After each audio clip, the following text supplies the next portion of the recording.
Geng, kita nak tukar speaker kereta Pro 2 Asia E. Sebelum ni speaker dia jenama Kendos. Okay, sekarang saya nak tukar pergi Basoka. Okay, yang sebelum ni dia punya bunyi macam tak sedap pecah. So saya nak tukar kepada brand ni. So jom kita tukar. Kita nak buka door trim dulu. Okay geng, macam biasa sebelum kita buka door trim ni, kita perlukan screwdriver dan special tools. Okay, nak buka ni plastik. Okay, ini plastik tau. So kena pakai inilah plastik dengan plastik. Jangan pakai besi dengan plastik, nanti calar nanti ni. First buka dulu skru dia ni. Okey, ni. Okey, buka dulu skru dia. Lepas tu buka yang ni. Kita turunkan tingkap dan tarik yang ni. Okey, turunkan tingkap dulu.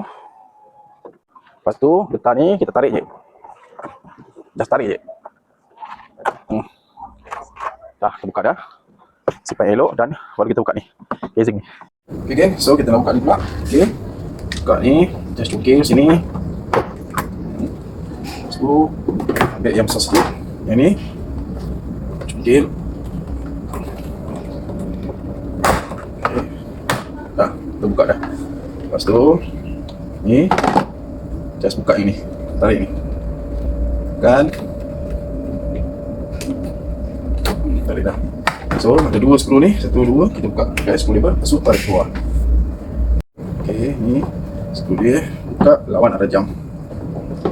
Okey, skru dah buka, lepas tu kita buka ni. Yang ni pula. Ni.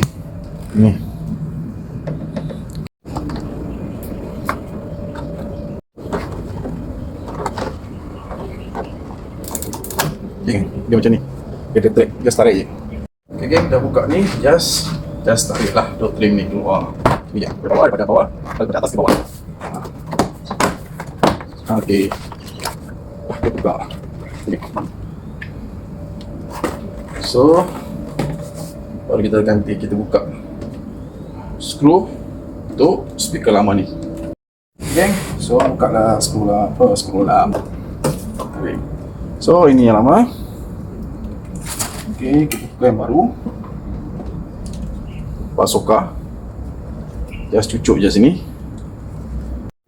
Okay geng, so kalau nak tengok video yang panjang macam mana nak buka lagi secara detail, boleh tengok kat link video yang satu lagi geng.